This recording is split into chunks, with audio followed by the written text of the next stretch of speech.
I had a hot cake. I thought of actually combining two. So it's Sweet. actually two hot cakes. Let's do it. A Let's stack. flip it. Hot cake stack. So they're two Chesterton, who we love Chesterton. He's a brilliant, I think he's a brilliant genius in his own right.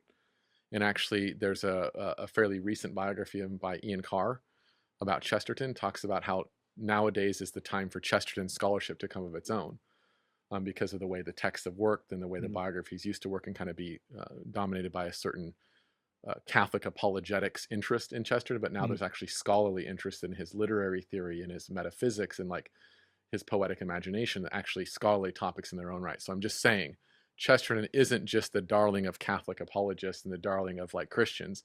He in his own right is a genius and a towering figure, right, among the intellectuals in the English speaking world. Awesome. That's great. Let's get to flipping those hot Cool. cakes. So here's hot cakes. So the first one, he says that property is the art of democracy.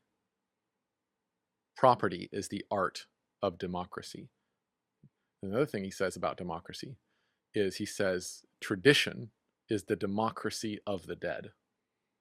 So I thought we could talk about democracy and try to explain those two quotes. So what are some ideas you have off the top of your head, bro? Off the top of my head, the first thing I think is it feels like tradition and democracy are opposed, but I know they're not. Okay. And we've talked about this before, that tradition and all of that, great ancestors, tradition, thoughts, Western civilization, law, all those things, What hierarchy, all the wonderful forefathers religion, said in the past. religions, all that. Yeah. All that, what it's actually doing is raising up man's nature and raising him up to something higher.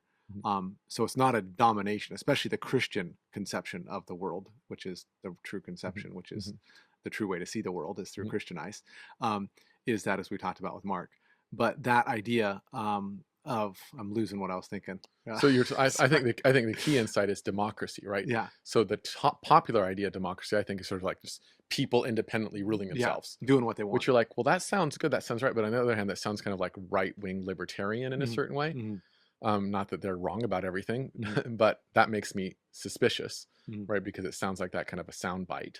But then I think, and then to add to that problem of that way of thinking is, I think, well, okay, seems like in the Christian tradition we have Jesus as our king, God as a king, right? And so we have this idea that we're under. So we're not actually ruling; we're supposed to follow. That's where I was going, right? Because Jesus sets the model for. So that seems like not democracy. That seems like monarchy. So Yeah. aren't we monarchy, not democracy?